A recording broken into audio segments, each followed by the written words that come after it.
Where should I start? I should actually introduce LêLê. Restaurant LêLê is actually a Vietnamese restaurant. Actually, we are 7 places. We introduce street food for people, takeaway, and then we have the fine dining where we are playing with the food, a bit more modern bistro where we just make new dishes every day. We have now 170 employees. We started in 2003. And then I should go back to the story so you know why about food diversity and LêLê. My life started actually in 1979. I was sitting on a boat with 1,000 people on the way out of Vietnam after the war. And my father was the captain sailing this ship, and we didn't know where to go. We went first to Hong Kong, and then we went to Malaysia, and we went to Indonesia. And all of them refused us to enter because there were too many boat people, which you see now. And the thing was that my father was putting down, was sinking the boat, so Indonesia have to accept us. And we were in a camp for 4 months. I was 5 years old. For 14 days, there was no more food. And what happened is that when you see things, you forget all about your past.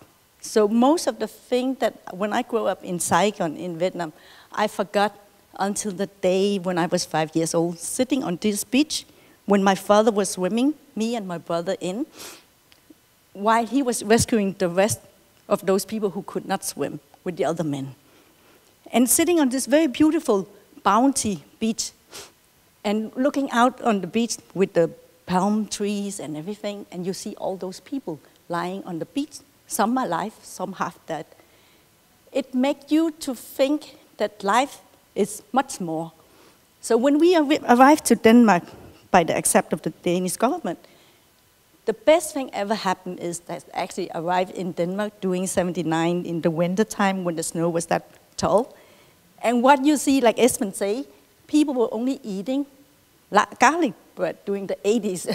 What I noticed about Danish food was actually very simple, leverpostej with Danish bread. And then there was a lot of cucumbers and cabbage. And during the 80s was very poor. And my parents restarted their life. And what happened was actually, when I was 12, I realized that what I hear about Vietnam is only about war. I didn't hear about positive story about Vietnam. And know about the food, the culture, which I know from my country, from my parents, that is a beautiful country. So I decided at 12 years old that I want to make introducing Vietnamese culture to not only Denmark, but to Scandinavian. And that list I worked on from I was 12, and then I was 30, have moving out all over the world, and decided to move back to Copenhagen and open this LêLê. So that was the story how to start introducing Vietnamese food. And LêLê was a small restaurant, only with me and my siblings, my 3 brothers. And within 1 month, there was a big line. And within 2 years, we opened another restaurant and another. And how can you introduce Vietnamese food at a time when people actually, during the 2003, there was not many who eat vegetables and herbs. And the food scene in Copenhagen at that time was actually, like Trine said, there was nothing almost. There was some of the few, but not a lot. There was Francis. And then all the other daily food or exciting food, there was nothing. And how do you introduce that to the Danish people? And that starts with storytelling, and it starts with Danish who actually eat a lot of meat, a lot of pork, very little vegetables. And Vietnamese food consists over 60% of vegetables and very, very little meat and fish. And that is very difficult, but not that difficult because when we started, my brother and I, we say that we want all the Danes to eat Vietnamese food within 3 years. But not only the Danes, we want all the Scandinavian people to know about Vietnamese food. And during this time in the United States, in other places in Europe, people don't really know about Vietnamese food. And we introduced the food slowly, noodle salad with spring rolls, with beef, a little bit of meat. And then within 2 years, we were like in all the newspaper in Denmark, in the what I call New York Times, about food. You need to keep time on me. Okay, good. So that was that, and then I have this desire that it was not enough to open the restaurant. I want to reach out to the people, and how did I do it? And I was a very, very quiet and very shy girl. But I actually pushed myself by my brothers. They say, you are the one who have to introduce LêLê. You are the face of LêLê. You are the good looking. So they start to do interviews. They put me on TV. I have a food program where we travel all over Vietnam, presenting all the beautiful thing I thought Vietnam had. And that was the food program, Eat Vietnam.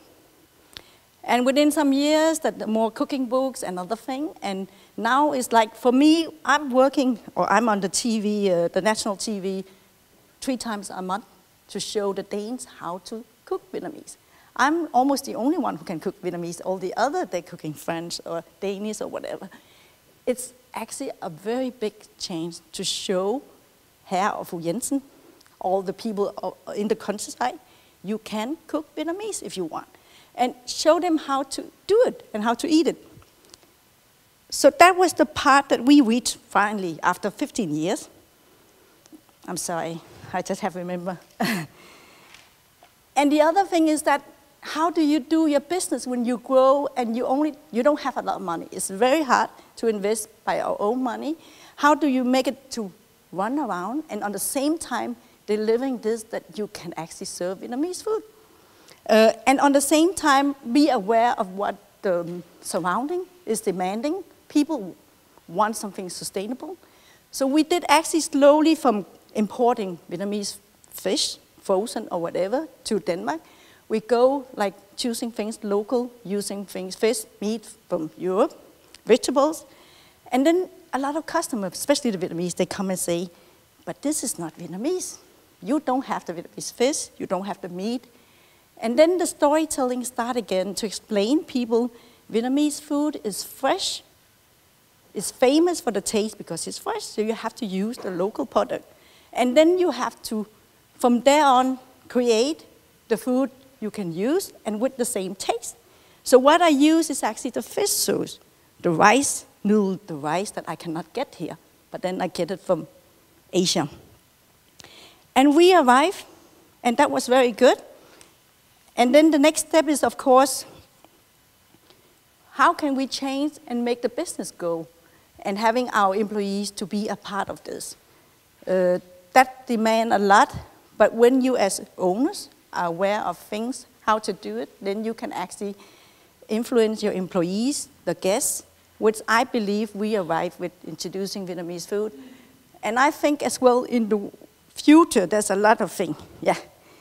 And that is actually, when we talk about seaweed, I think that box and urban garden, this is where we should go to do. And that is my actually next mission. How can I introduce that to people? But I want to say the last thing, I'm sorry. It's all about life. And I thank Lisa for mentioning before. A lot of chefs, restaurant owners, they put a lot of work in it. And we need help. We need help to send all the message out to economic or whatever, so support from the state, from the people around, because it's a lot of hard job. And many times you can break down. And I did one of the things, I went down by stress, and I then start to rebuild my life like 4 years ago, building an urban garden, which I learned from Facebook, from New York Urban Garden. I made my belief in the future, to that extent, is that you can actually do the living for the local people, the normal people. You can watch in the book, is that you can actually have your own urban garden and you can harvest your own herbs, which I did with the Vietnamese herb in my backyard in the center of Copenhagen. I dig everything up and I replant everything. And now the last 3 years, I'm harvesting my own herbs. And this is, I think, my idea of the future. We can educate the children, the people around us, the consumers. For me, the consumers are very important. it's them I'm talking with, and it's them I try to, what I call the influence with the thing about Vietnamese food, urban garden, better lifestyles, using less water, less is more. Thanks.